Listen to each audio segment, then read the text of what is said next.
আচ্ছা, এই মাছগুলো কিন্তু ছাড়া হয়েছে মাত্র ১ বছর আগে।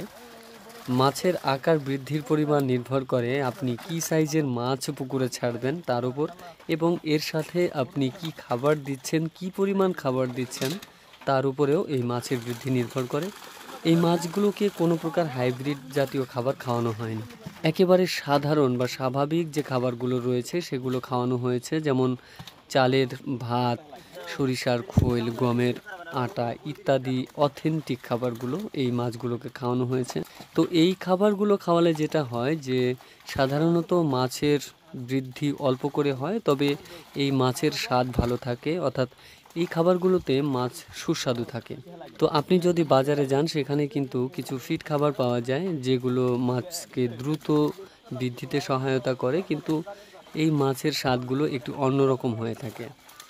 তো আমার এখানে যে মাছগুলো রয়েছে সেগুলো হচ্ছে আপনার ওই সিলভার কাপ, মিরকান, নওলা, গ্লাস কাপ, বাটা, তেলাপিয়া, সরপুঁটি, আমেরিকান রুই, এছাড়া আরও কিছু ভিন্ন প্রজাতির মাছও এখানে রয়েছে। আমার এই পুকুরে যে মাছগুলো ছাড়া হয়েছে সেগুলো বৃদ্ধি নিয়ে আমি মোটামুটি সন্তুষ্ট রয়েছি।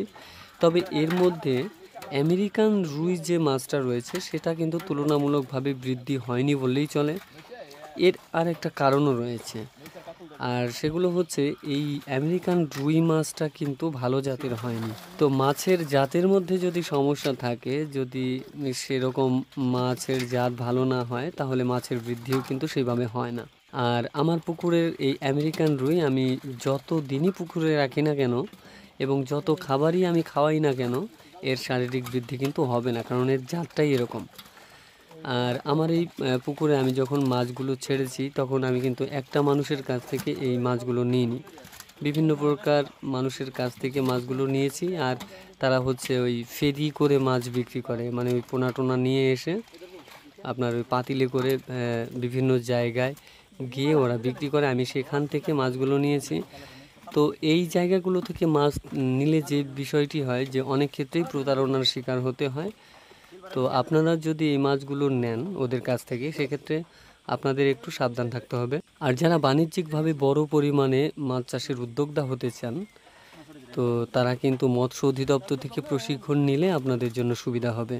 কারণ কোনো কাজ শুরু করার আগে সেই বিষয়ে ভালোভাবে খোঁজ খবর বা সেই বিষয়ে ভালো জানা থাকলে সুবিধা কিন্তু নিজেরই হয়।